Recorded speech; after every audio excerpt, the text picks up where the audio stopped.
नमस्कार मेरे प्यारे दोस्तों, डरावनी डायरी में आप सभी का स्वागत है। आज मैं आपको जो कहानी सुनाने जा रहा हूं वो सिर्फ एक कहानी नहीं है। ये एक ऐसी सच्चाई है जो मेरे एक रिश्तेदार के साथ घटी थी। उनका नाम था रामकिशोर साहू। आज वो हमारे बीच नहीं है, लेकिन जो कुछ उन्होंने अपनी जिंदगी के आखिरी दिनों में मुझसे कहा था वो आज भी मेरी रूह को कपा देता है। अगर आप इस चैनल पर नए हैं तो कृपया सब्सक्राइब कर लें। और हां, कहानी खत्म होने के बाद कमेंट में जरूर बताइएगा कि आप किस शहर से देख रहे हैं, क्योंकि मुझे जानना होता है कि मेरी कहानियां कहां कहां तक पहुंच रही हैं। तो चलिए शुरू करते हैं रामकिशोर साहू की आप बीती। रामकिशोर साहू, यह नाम आज भी उनके गांव में डर के साथ लिया जाता है। वो एक छोटा व्यापारी था जिसकी छत्तीसगढ़ के एक छोटे से गांव में एक छोटी सी दुकान थी। लेकिन जैसा कि अक्सर होता है, ईमानदार लोगों की किस्मत में सिर्फ संघर्ष लिखा होता है।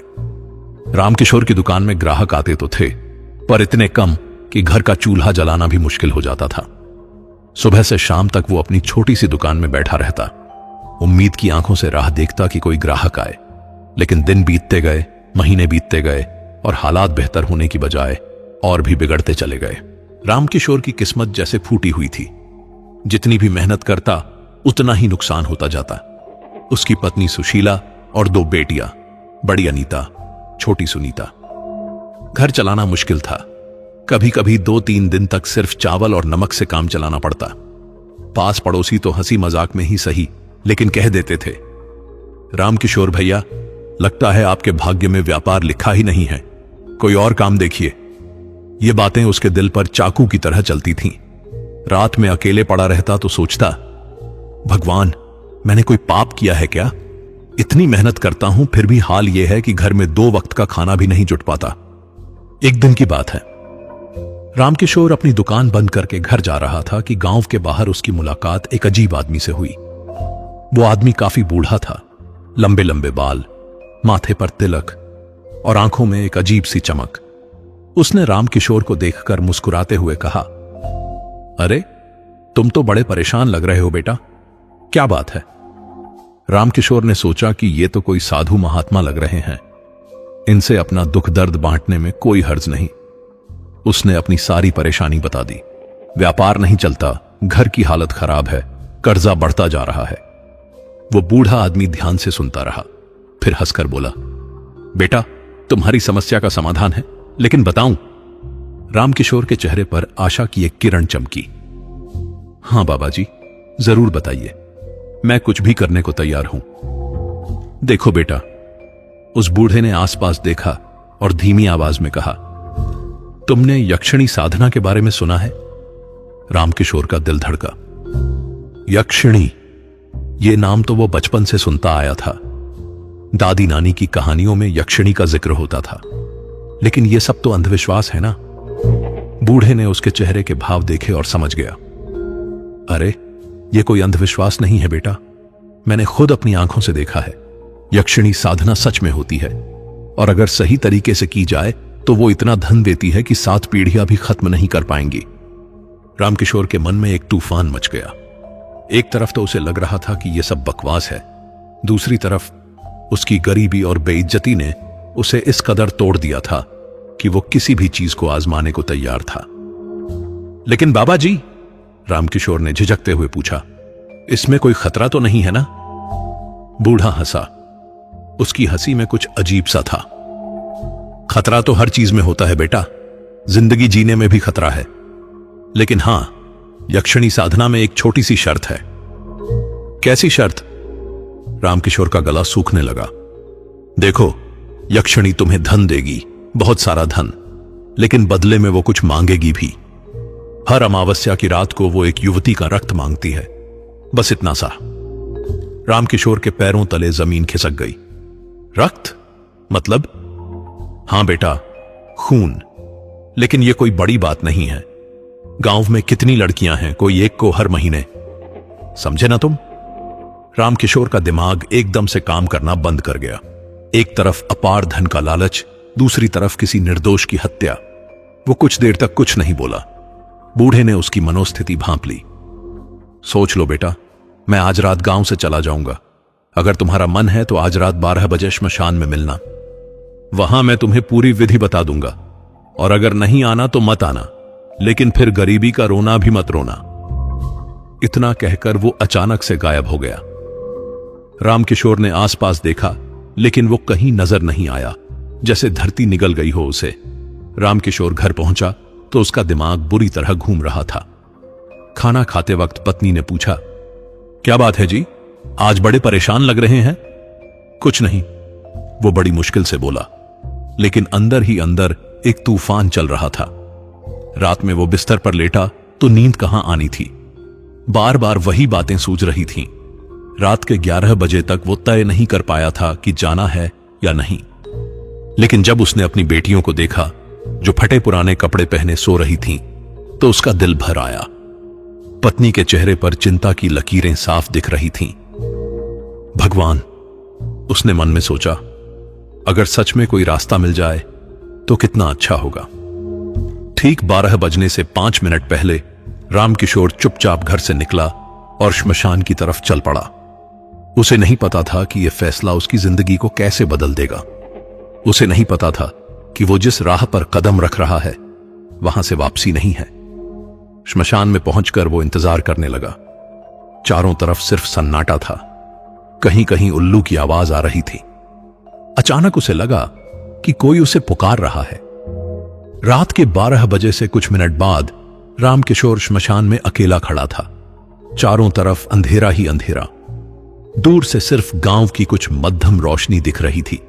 वो बार बार सोच रहा था कि कहीं वो गलत तो नहीं कर रहा, लेकिन गरीबी और बेइज्जती ने उसे इस कदर तोड़ दिया था कि वो किसी भी हद तक जाने को तैयार था।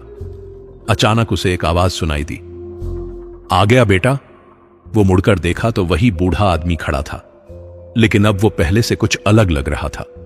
उसकी आंखों में एक अजीब सी चमक थी और उसके चारों ओर जैसे कोई अलग सी आभा थी। हां बाबा जी, रामकिशोर ने डरते डरते कहा, लेकिन मुझे अभी भी डर लग रहा है। क्या वाकई ये सब हो सकता है? बूढ़े ने उसके कंधे पर हाथ रखा। उसका स्पर्श बर्फ की तरह ठंडा था। बेटा, जो लोग डरते हैं वो कभी कुछ नहीं पा सकते। आज तक जितने भी महान लोग हुए हैं उन्होंने जोखिम उठाया है, तुम भी उठाओ। रामकिशोर ने गहरी सांस ली। ठीक है बाबा जी, बताइए क्या करना है। बूढ़े ने अपने कपड़ों से कुछ चीजें निकाली।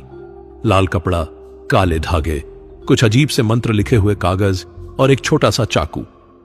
सुनो ध्यान से, उसने कहा।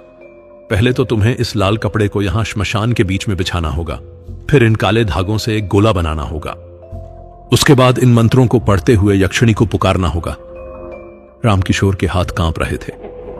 और अगर वो आ गई तो तुम उससे अपनी इच्छा कहना। वो तुमसे बदले में कुछ मांगेगी, तुम हां कर देना।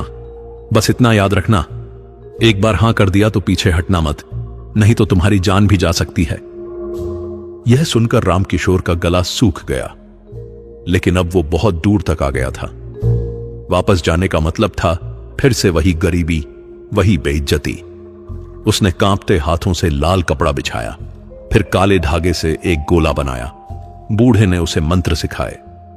वो मंत्र इतने अजीब थे कि उसकी जुबान पर चढ़ने में ही मुश्किल हो रही थी। अब शुरू करो, बूढ़े ने कहा। और हां, डरना मत, भगवान तुम्हारे साथ है। रामकिशोर ने मंत्र जाप शुरू किया। पहले तो कुछ नहीं हुआ, फिर धीरे धीरे हवा तेज होने लगी। पेड़ों की पत्तियां जोर से हिलने लगीं। वो घबराया, लेकिन मंत्र जाप जारी रखा। अचानक एक तेज आवाज आई, जैसे कोई चीख रहा हो। रामकिशोर का दिल जोर से धड़कने लगा। फिर सामने की हवा में जैसे कुछ हलचल हुई। धीरे धीरे एक आकृति बनने लगी। पहले तो धुंधली सी दिखी, फिर साफ होती गई। रामकिशोर ने देखा तो उसकी सांस अटक गई। सामने एक बेहद खूबसूरत औरत खड़ी थी। लंबे काले बाल, बड़ी बड़ी आंखें, गोरा रंग, लेकिन उसमें कुछ अजीब था। उसकी आंखें सामान्य आंखों जैसी नहीं थीं, वो लाल रंग की थीं और उसके होंठों पर एक अजीब सी मुस्कान थी। तुमने मुझे पुकारा है। उसकी आवाज बहुत मधुर थी, लेकिन उसमें एक ठंडक भी थी। रामकिशोर का गला बैठ गया। वो कुछ बोल नहीं पा रहा था। यक्षिणी हंसी। डर गए व्यापारी? अरे, मैं तो तुम्हारी मनोकामना पूरी करने आई हूं, बोलो क्या चाहिए। रामकिशोर ने हिम्मत जुटाकर कहा, मुझे धन चाहिए, बहुत सारा धन। धन? यक्षिणी ने सिर हिलाया। हां, यह तो मैं दे सकती हूं, लेकिन पहले तुम मेरी शर्त सुनो। रामकिशोर ने कांपती आवाज में पूछा, कैसी शर्त? हर अमावस्या की रात को मुझे एक युवा कन्या का रक्त चाहिए, ताजा रक्त। इसके बदले मैं तुम्हें इतना धन दूंगी कि तुम्हारी 7 पीढ़ियां भी खर्च नहीं कर पाएंगी। रामकिशोर को लगा कि उसके कान गलत सुन रहे हैं। युवा कन्या का रक्त, इसका मतलब तो हत्या। यक्षिणी ने उसके चेहरे के भाव देखे। क्यों, डर गए? अरे यह तो कोई बड़ी बात नहीं है। गांव में कितनी लड़कियां हैं, 1 महीने में सिर्फ 1, और देखो जिंदगी भर की समस्या का समाधान। रामकिशोर का दिमाग तेजी से चल रहा था। एक तरफ तो यह घिनौना काम था, दूसरी तरफ उसकी अपनी बेटियों का भविष्य। अगर वो अमीर हो जाए तो अनीता और सुनीता को कभी किसी चीज की कमी नहीं होगी। वो अच्छी शिक्षा पा सकेंगी, अच्छी शादी हो सकेगी। लेकिन ये तो पाप है, उसने हकलाते हुए कहा। यक्षिणी जोर से हंसी। उसकी हंसी इतनी डरावनी थी कि पास के पेड़ों पर बैठे पक्षी भी उड़ गए। पाप? तुम्हें पाप की चिंता है? अरे व्यापारी, जिंदगी में आगे बढ़ने के लिए कुछ ना कुछ तो करना पड़ता है। तुम्हारे आसपास जितने अमीर लोग हैं, सबने कुछ ना कुछ गलत काम किया है। बस वो चतुर हैं, तुम जैसे भोले नहीं। रामकिशोर का मन तेजी से बदल रहा था। यक्षिणी सही कह रही थी। जो लोग आज अमीर हैं, वो भी तो कोई दूध के धुले नहीं हैं। और फिर अगर वो अमीर हो जाए तो कम से कम अपनी बेटियों का भला तो कर सकेगा। अच्छा, उसने आखिरकार कहा, मैं मान जाता हूं। यक्षिणी की आंखों में एक अजीब सी चमक आई। वाह, अब तुम्हारे अंदर अक्ल आई है। लेकिन सुनो, एक बात याद रखना, अगर तुमने कभी भी अमावस्या की रात मुझे रक्त नहीं दिया तो मैं तुम्हारे घर की औरतों से ले लूंगी, समझे? इस बात को सुनकर रामकिशोर की रूह कांप गई। लेकिन अब तो वो समझौते में बंध गया था। हां, समझ गया। बहुत अच्छे, तो कल से तुम्हारा व्यापार चमकने लगेगा। ग्राहक इस तरह आएंगे जैसे कोई जादू हो गया हो। और हां, अगली अमावस्या तक का समय है तुम्हारे पास, तैयारी कर लेना। यक्षिणी धीरे धीरे गायब होने लगी।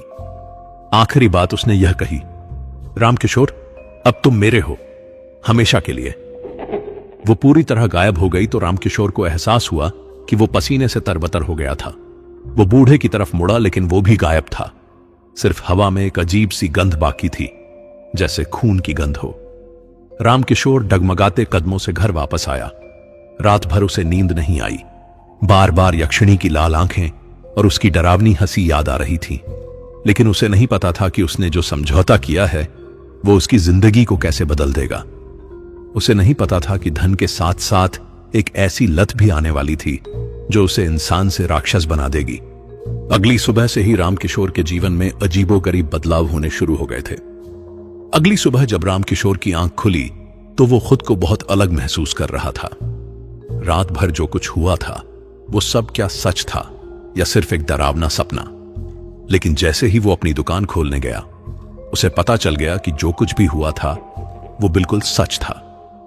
पहले तो दुकान में कोई खास बात नजर नहीं आई, लेकिन जैसे ही 10 बजे गांव के सबसे बड़े व्यापारी केशव जी आए। रामकिशोर को देखकर वो बोले, अरे रामकिशोर भाई, मैंने सुना है कि आपके पास बहुत अच्छा चावल आता है। मुझे 10 क्विंटल चाहिए, दाम जो भी हो देने को तैयार हूं। रामकिशोर हैरान रह गया। केशव जी को तो उसकी दुकान के बारे में कभी पता भी नहीं था, और अचानक से 10 क्विंटल चावल, इतना ऑर्डर तो उसे साल भर में भी नहीं मिलता था। केशव जी के जाने के बाद एक ग्राहक आते रहे। जो लोग पहले उसकी दुकान की तरफ देखते भी नहीं थे, आज वो सब सामान खरीदने आ रहे थे। दोपहर तक उसकी दुकान खाली हो गई। जो सामान महीनों से पड़ा था वो सब बिक गया। सुशीला को भी अजीब लग रहा था। जी, आज क्या बात है, इतने ग्राहक कैसे आ गए? रामकिशोर ने झूठ बोला, पता नहीं, शायद भगवान की कृपा है। लेकिन अंदर ही अंदर वो जानता था कि यह सब यक्षिणी का कमाल था, और उसे एक अजीब सा नशा हो रहा था, इतना पैसा कमाने का नशा। अगले दिन भी यही हुआ, और उसके अगले दिन भी। एक हफ्ते में ही रामकिशोर के पास इतना पैसा हो गया कि वो हैरान था। उसने तुरंत अपना सारा कर्जा चुका दिया, नए कपड़े खरीदे, घर की मरम्मत कराई, गांव वालों को भी अजीब लगने लगा। जो रामकिशोर एक हफ्ते पहले तक परेशान रहता था, अचानक से वो कैसे इतना खुश और अमीर हो गया।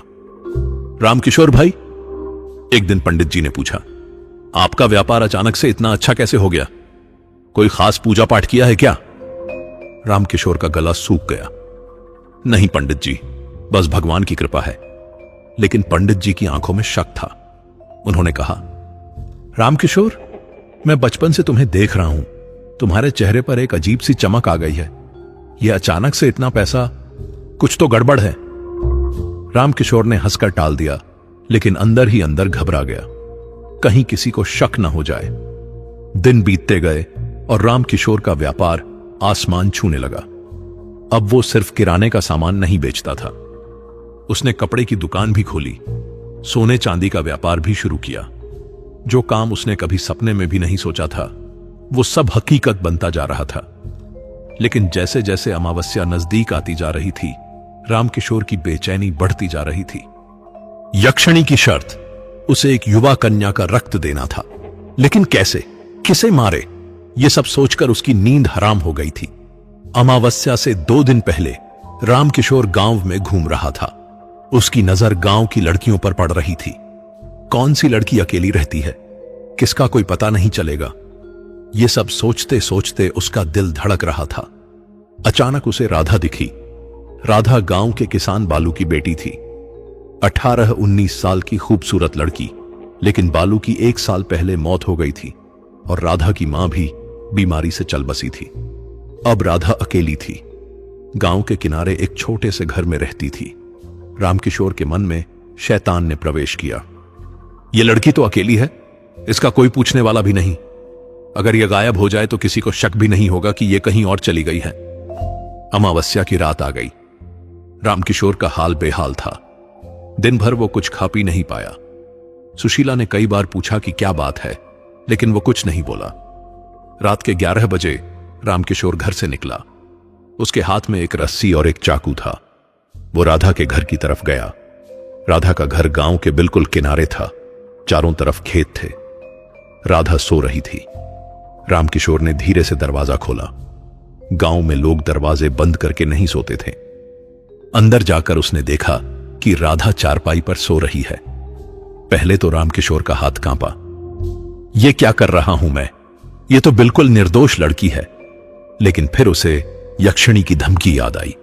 अगर उसने रक्त नहीं दिया तो यक्षिणी उसकी अपनी बेटियों को मार देगी। रामकिशोर ने राधा के मुंह पर कपड़ा रखा ताकि वो चिल्ला ना पाए। राधा की आंख खुली तो वो घबरा गई। उसने भागने की कोशिश की, लेकिन रामकिशोर ने उसे कसकर पकड़ लिया। राधा बेटी, रामकिशोर की आवाज कांप रही थी। मुझसे यह सब नहीं होना चाहिए, लेकिन मजबूरी है। राधा की आंखों में डर और आश्चर्य था। वो कुछ समझ नहीं पा रही थी कि रामकिशोर काका उसके साथ ऐसा क्यों कर रहे हैं। रामकिशोर ने उसे रस्सी से बांधा और श्मशान की तरफ ले गया। राधा लगातार रो रही थी और इशारों से पूछ रही थी कि क्यों। श्मशान में पहुंचकर रामकिशोर ने फिर वही लाल कपड़ा बिछाया और यक्षिणी को पुकारा। कुछ ही देर में वो प्रकट हो गई। वाह रामकिशोर, यक्षिणी ने खुश होकर कहा, तुमने बहुत अच्छा इंतजाम किया है। ये लड़की तो बहुत सुंदर है, इसका खून भी मीठा होगा। राधा ने यक्षिणी को देखा तो वो डर के मारे बेहोश हो गई। यक्षिणी ने राधा की गर्दन पर हाथ रखा और उसका खून चूसने लगी। रामकिशोर की आंखें बंद थीं। वो ये सब देख नहीं सकता था। कुछ देर बाद जब उसने आंखें खोली तो राधा का शरीर बिल्कुल सूख गया था, जैसे उसके अंदर खून नाम की कोई चीज ही नहीं थी। यक्षिणी ने खुश होकर कहा, बहुत स्वादिष्ट था, तुम्हारा इनाम। उसने हवा में हाथ हिलाया और रामकिशोर के सामने सोने की अशर्फियों का एक थैला गिरा। यह क्या करूं इसका? रामकिशोर ने राधा के शरीर की तरफ इशारा किया। चिंता मत करो, यक्षिणी हंसी। सुबह तक इसका शरीर राख हो जाएगा, किसी को पता भी नहीं चलेगा। यक्षिणी गायब हो गई और रामकिशोर सोने का थैला लेकर घर आ गया। सच में सुबह तक राधा का शरीर गायब हो गया था। अगले दिन गांव में हल्की सी हलचल हुई कि राधा कहीं दिख नहीं रही, लेकिन लोगों ने सोचा कि शायद वो अपने किसी रिश्तेदार के यहां चली गई है। कुछ दिन बाद गांव वाले सब भूल गए। रामकिशोर का व्यापार और भी तेजी से बढ़ने लगा। अब वो गांव का सबसे अमीर आदमी था। उसने एक नया घर बनवाया, बेटियों को अच्छे स्कूल में भेजा, सुशीला के लिए सोने के गहने बनवाए। लेकिन अंदर ही अंदर रामकिशोर बदलता जा रहा था। उसके मन में अब दया माया नाम की कोई चीज नहीं बची थी। वो सिर्फ पैसे के बारे में सोचता रहता और हर महीने अमावस्या का इंतजार करता कि यक्षिणी फिर आएगी और उसे और अमीर बना देगी। अगली अमावस्या पर उसने गांव की दूसरी लड़की को मारा, फिर तीसरी। ऐसे एक साल में उसने 12 लड़कियों को मारा। गांव वाले परेशान थे कि लड़कियां कहां गायब हो रही हैं, लेकिन किसी को शक नहीं था कि रामकिशोर जैसे भले आदमी का इसमें हाथ हो सकता है। रामकिशोर अब करोड़ों का मालिक था, लेकिन उसकी आत्मा मर चुकी थी। वो एक जीता जागता राक्षस बन गया था। उसे अब यक्षिणी के बिना चैन नहीं आता था। वो बेसब्री से हर अमावस्या का इंतजार करता, लेकिन रामकिशोर नहीं जानता था कि जिस यक्षिणी पर वो इतना भरोसा करता है, वो उसके साथ एक बड़ा खेल खेल रही है। और जल्द ही वो समय आने वाला था जब ये खेल का असली रंग दिखेगा। समय तेजी से बीत रहा था। रामकिशोर साहू अब छत्तीसगढ़ के उस इलाके का सबसे अमीर व्यापारी था। उसके 3-4 शहरों में व्यापार थे। गांव में उसका नया हवेली जैसा घर था। सुशीला और दोनों बेटियां अब शहरी तौर तरीकों से रहती थीं। अनीता और सुनीता अच्छे कॉलेज में पढ़ रही थीं, लेकिन पिछले 2 सालों में रामकिशोर का व्यवहार बहुत अजीब हो गया था। वो ज्यादा बात नहीं करता था, कभी कभी अकेले में बुदबुदाता रहता, रात को अचानक उठकर बाहर चला जाता। सुशीला ने कई बार पूछा तो वो कहता कि व्यापार की चिंता है। असल में रामकिशोर को अब यक्षिणी की लत सी लग गई थी। जब वो उसे रक्त देता तो यक्षिणी खुश होकर उसे न सिर्फ पैसा देती बल्कि अपनी खूबसूरती का जादू भी दिखाती। रामकिशोर उस खूबसूरती के सामने बेबस हो जाता। 2 साल में उसने 24 लड़कियों की बलि दे दी थी। अब गांव की और आसपास की लड़कियों को लेकर लोग सावधान रहने लगे थे। कुछ लोगों को शक भी हो रहा था कि यहां कोई जादू टोना का मामला है। लेकिन एक दिन रामकिशोर के मन में एक खराब ख्याल आया। वो सोचने लगा, अब मेरे पास इतना पैसा है कि 7 पीढ़ियां आराम से खा सकती हैं। क्यों ना मैं यक्षिणी के चक्कर से छुटकारा पा लूं? आखिर कब तक यह सब चलेगा? यह सोच उसके मन में दिन ब दिन मजबूत होती गई। उसने तय किया कि अगली अमावस्या को वो यक्षिणी को कोई बलि नहीं देगा। देखते हैं क्या होता है। अमावस्या की रात आई। रामकिशोर घर में ही रुका रहा। वो श्मशान नहीं गया। उसने सोचा कि यक्षिणी उसका इंतजार करेगी, फिर चली जाएगी। लेकिन रात के 12 बजे के आसपास अचानक से घर में तेज हवा चलने लगी। सभी दरवाजे खिड़कियां जोर जोर से हिलने लगी। सुशीला और बच्चे डर गए। क्या हो रहा है जी? सुशीला ने पूछा। रामकिशोर का गला सूख गया। वो समझ गया कि यक्षिणी आई है।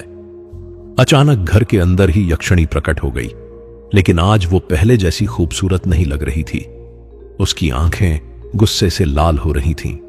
उसके बाल बिखरे हुए थे, चेहरे पर गुस्सा साफ दिख रहा था। सुशीला और बच्चियों को यक्षिणी दिख नहीं रही थी, सिर्फ रामकिशोर उसे देख सकता था। यक्षिणी चीखी, रामकिशोर, तूने मुझे धोखा दिया है। आज अमावस्या है और तू मेरे लिए कोई बलि लेकर नहीं आया। रामकिशोर कांप गया। मैं चुप। यक्षिणी और भी गुस्से में आ गई। तूने मेरी शर्त तोड़ी है। अब तू खुद मेरा शिकार बनेगा या फिर अपने घर की औरतों को मेरे हवाले कर देगा। रामकिशोर के पैरों तले जमीन खिसक गई। नहीं, प्लीज माफ कर दे। माफी? यक्षिणी हंसी। उसकी हंसी इतनी डरावनी थी कि घर के शीशे टूटने लगे। तूने 2 साल तक मेरा फायदा उठाया और अब माफी मांग रहा है? रामकिशोर घुटनों के बल गिर पड़ा। प्लीज मुझे एक मौका दे दे, अगली अमावस्या तक। नहीं, यक्षिणी ने उसकी बात काटी। अब बहुत हो गया, तेरी सजा शुरू होती है आज से। यक्षिणी गायब हो गई, लेकिन जाते जाते उसने कहा, तेरी बेटियों को देखना, कैसे एक एक करके मैं उनका खून सोखती हूं।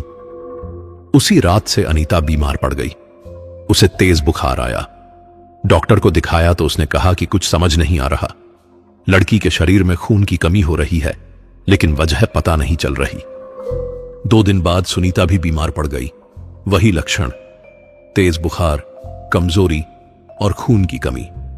रामकिशोर समझ गया कि यह सब यक्षिणी का काम है। वो बेटियों के कमरे में छुपकर देखता रहता। आधी रात को उसे यक्षिणी दिखती जो बच्चियों का खून चूस रही होती। सुशीला रो रोकर बेहाल हो गई थी। जी, बच्चे क्यों बीमार पड़ गए? कोई इलाज नहीं हो रहा। रामकिशोर कुछ नहीं कह पाता था। वो जानता था कि डॉक्टर या दवाई से कुछ नहीं होगा। ये तो यक्षिणी का श्राप है। एक हफ्ते में दोनों बेटियों का हाल बहुत बुरा हो गया।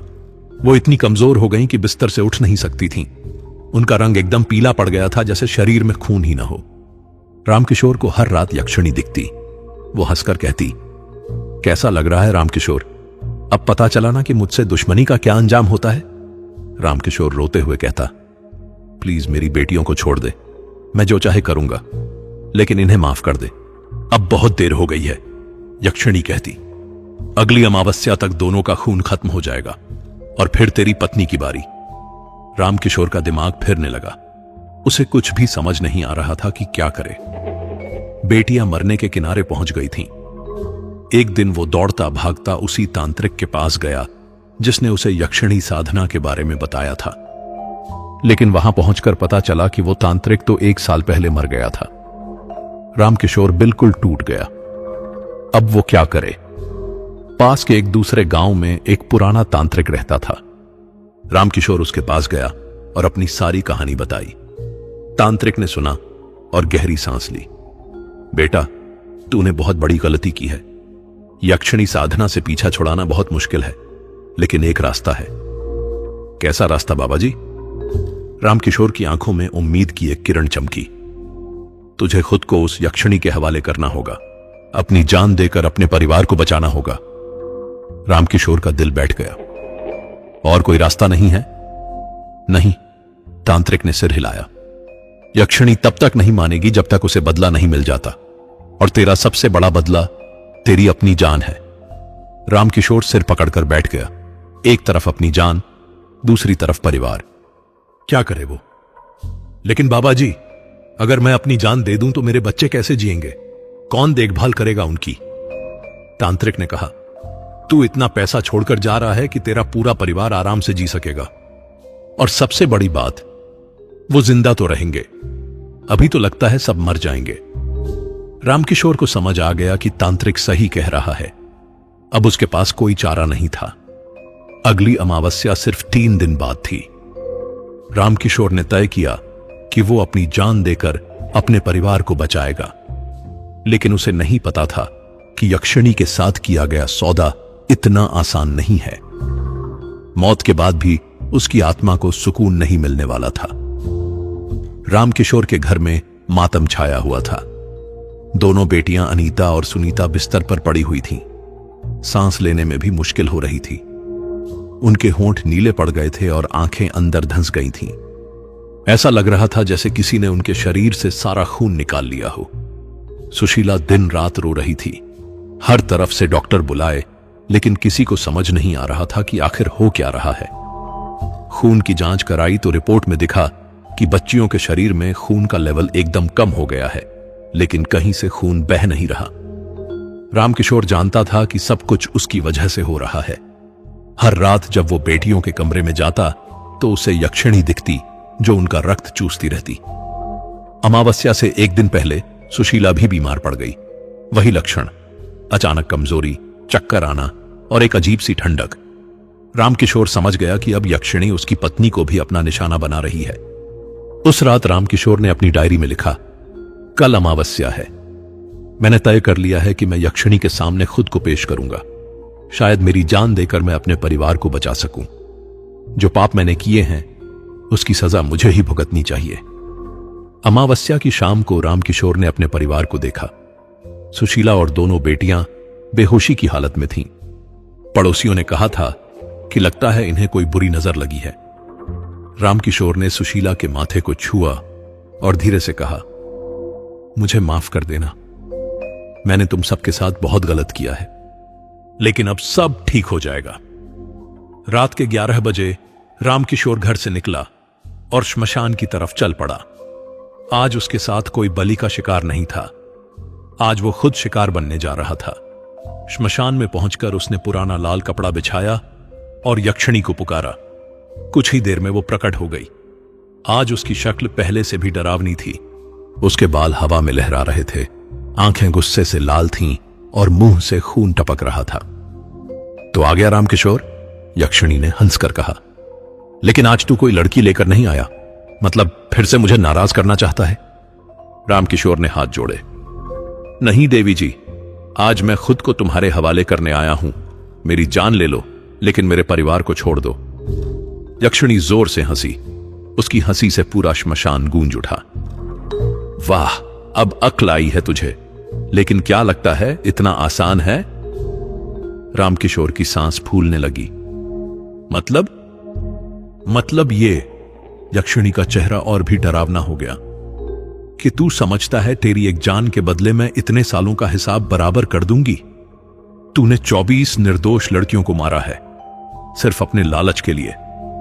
अब तेरी एक जान से क्या होगा? रामकिशोर के पैरों तले जमीन खिसक गई। तो फिर क्या चाहिए तुम्हें? यक्षिणी ने उसके चेहरे के नजदीक आकर कहा। तू मरेगा, लेकिन मौत के बाद भी तेरी आत्मा मेरी गुलाम बनकर रहेगी, हमेशा हमेशा के लिए। और हां, तेरे परिवार को बख्श दूंगी, लेकिन तू कभी भी शांति नहीं पाएगा। ठीक है, रामकिशोर ने तुरंत कहा। मंजूर है। यक्षिणी मुस्कुराई। इतनी जल्दी हां कर दी? पता है ना कि मतलब क्या है इसका? तेरी आत्मा हमेशा भटकती रहेगी, तुझे कभी मोक्ष नहीं मिलेगा। हर अमावस्या को तू मेरे साथ इसी श्मशान में आना और मेरी सेवा करना, समझा? रामकिशोर का गला सूख गया, लेकिन वो जानता था कि अब कोई चारा नहीं है। हां, समझ गया। अच्छा, तो फिर तैयार हो जा। यक्षिणी ने अपने नाखून बढ़ाए जो तलवार की तरह नुकीले हो गए। रामकिशोर ने आंखें बंद की। उसे अपनी पत्नी और बेटियों का चेहरा याद आ रहा था। भगवान, अगर कोई पाप किया है तो मुझे माफ कर देना और मेरे परिवार को खुश रखना। यक्षिणी ने अपने तेज नाखूनों से रामकिशोर की गर्दन पर वार किया। खून की धारा बहने लगी। रामकिशोर को लगा जैसे उसकी जिंदगी उसके शरीर से निकल रही है, लेकिन साथ ही उसे एक अजीब सुकून भी मिल रहा था कि कम से कम उसका परिवार बच जाएगा। जैसे जैसे उसका खून बहता जा रहा था, यक्षिणी उसे पी रही थी। रामकिशोर की आवाज धीरे धीरे धीमी होती जा रही थी। आखिर में उसकी सांस रुक गई। यक्षिणी ने उसका सारा खून पी लिया। फिर उसने कहा, रामकिशोर, अब तू मर गया है, लेकिन तेरा काम अभी खत्म नहीं हुआ। उठ। अचानक रामकिशोर की आत्मा उसके शरीर से बाहर निकली। वो अपने मृत शरीर को देख रहा था। यक्षिणी हंसकर बोली, देखा, अब तू सिर्फ एक आत्मा है और हमेशा मेरी गुलामी करेगा। रामकिशोर की आत्मा को एहसास हुआ कि वो एक भयानक जाल में फंस गया है, लेकिन अब कुछ नहीं हो सकता था। यक्षिणी ने उसके मृत शरीर को गायब कर दिया। सुबह तक कोई निशान नहीं था कि वहां कुछ हुआ था। अगली सुबह रामकिशोर के घर में चमत्कार हुआ। सुशीला की आंख खुली तो वो बिल्कुल ठीक थी। अनीता और सुनीता भी एकदम स्वस्थ हो गई थीं। उनके चेहरे पर रंगत वापस आ गई थी। सुशीला ने घर में रामकिशोर को ढूंढा, लेकिन वो कहीं नहीं मिला। पूरे गांव में तलाश की गई, कोई पता नहीं चला कि वो कहां गया। दिन महीने बीतते गए। रामकिशोर के व्यापार से जो पैसा था, उससे सुशीला और बच्चियों का गुजारा अच्छे से हो रहा था, लेकिन रामकिशोर का कहीं अता पता नहीं था। लेकिन गांव वालों ने एक अजीब चीज नोटिस की। हर अमावस्या की रात को श्मशान से किसी के रोने चीखने की आवाज आती थी। कुछ लोगों ने कहा कि उन्होंने रामकिशोर की आवाज सुनी है। सच में, रामकिशोर की आत्मा को हर अमावस्या को यक्षिणी की सेवा करने श्मशान आना पड़ता था। यक्षिणी उसे तरह तरह की यातनाएं देती, कभी आग में जलाती, कभी बर्फ में जमाती। अगर कभी आप उस गांव से गुजरें और श्मशान के पास से अमावस्या की रात को कोई रोने चीखने की आवाज सुने, तो समझ जाइएगा कि यह रामकिशोर साहू की आत्मा है, जो आज भी अपने पापों की सजा भुगत रही है, और यक्षिणी आज भी वहां किसी नए शिकार का इंतजार कर रही है। कहानी यहीं खत्म होती है दोस्तों। उम्मीद करता हूं आपको यह कहानी पसंद आई होगी। कमेंट में जरूर बताइएगा कि कैसी लगी और आप किस शहर से देख रहे हैं।